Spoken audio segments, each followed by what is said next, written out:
अग्नि पुराण 153वां अध्याय संस्कारों का वर्णन और ब्रह्मचार्य धर्म का पालन।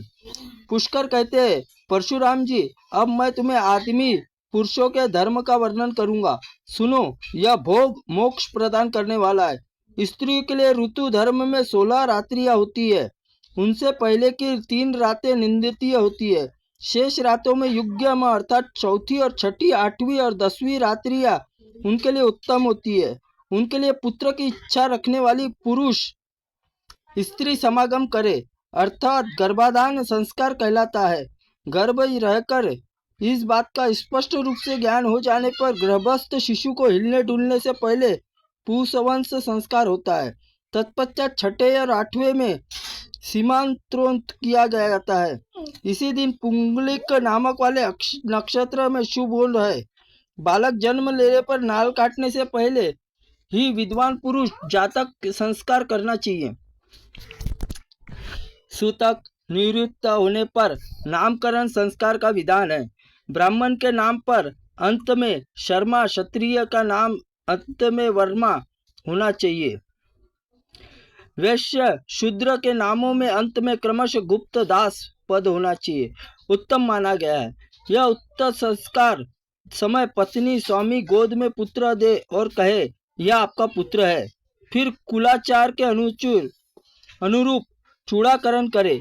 ब्राह्मण बालक उपनयन संस्कार गर्भ अथवा जन्म से 8वें वर्ष में होना चाहिए। गर्भ से 11वें वर्ष में क्षत्रिय का और गर्भ से 12वें वर्ष में वैश्य बालक का उपनयन होना चाहिए। ब्राह्मण बालक उपनयन 16वें और क्षत्रिय बालक 22वें, वैश्य बालक 24वें वर्ष में से आगे नहीं जाना चाहिए। तीनों वर्णों के लिए क्रमश मुंज, प्रत्यज्ञा, वल्लक, मेखला बताई गई है। इसी प्रकार तीनों वर्णों के ब्रह्मचारियों के लिए क्रमश मृग, व्याघ्र और तथा बकरे का चर्म, पालश, पीपल और बेल और दंड धारण करने का योग्य बताया गया है। ब्राह्मण दंड के केश तक, क्षत्रिय के ललाट तक और वैश्य के मुख तक लंबा होना चाहिए। इसी प्रकार दंडों की लंबाई बताई गई है।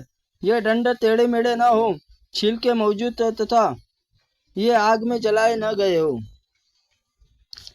उक्त तीनों वर्णों के लिए वस्त्र यज्ञोपवीत है। कपास, रुई, रेशम और ऊन के होने चाहिए। ब्राह्मण ब्रह्मचारी भिक्षा मांगते समय वाक्य आदि को भगवत शब्द का प्रयोग करे।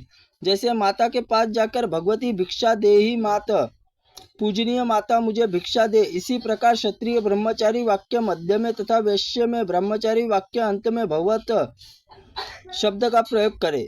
तथा क्षत्रिय भिक्षा बहित देहि, वैश्य भिक्षा देहि बहुति। पहले वही भिक्षा मांगे जो भिक्षा अवश्य प्राप्त होने की संभावना हो। स्त्रियों के अन्य सभी संस्कार बिना मंत्र के होने चाहिए। केवल विवाह संस्कार मंत्रोच्चार पूर्वक होता है।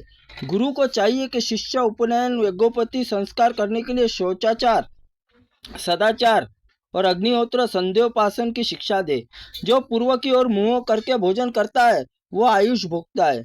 जो दक्षिण की ओर मुंह करके खाना खाने वाला यश का, पश्चिमी विमुख भोजन करने वाला लक्ष्मी धन तथा उत्तर की ओर मुंह करने वाला अन्न ग्रहण करने वाला पुरुष सत्य उपभोग करता है। ब्रह्मचारी प्रतिदिन सायंकाल प्रातःकाल अग्निहोत्र करे। अपवित्र वस्तु को होम निदिश है। होम के समय हाथ और उंगलियां परस्पर सटाए रहेगी। मधुमास मनुष्य के साथ विवाद, गान और नाचना आदि छोड़ दे। हिंसा, पराई निंदा और विशेषतः अश्लील चर्चा, गाली गलौच आदि त्याग कर करे। दंड आदि धारण करने के लिए यदि वह टूट जाए तो उस जल का विसर्जन कर दे और नवीन दंड धारण करे। वेदों के अध्ययन में पूरा करके गुरु दक्षिणा के पश्चात वृत्तांत और स्नान करे तथा नियमित ब्रह्मचारी होकर जीवन भर गुरुकुल में निवास करता है। इस प्रकार आग्नेय महापुराण में ब्रह्मचर्य वर्णन नामक 153वां अध्याय संपूर्ण हुआ। त्रुटिपूर्ण वाक्य के लिए भगवंत आप हमें क्षमा करें। हम आपसे क्षमा प्रार्थी हैं। ओम आग्नेय पुराणाय नमः।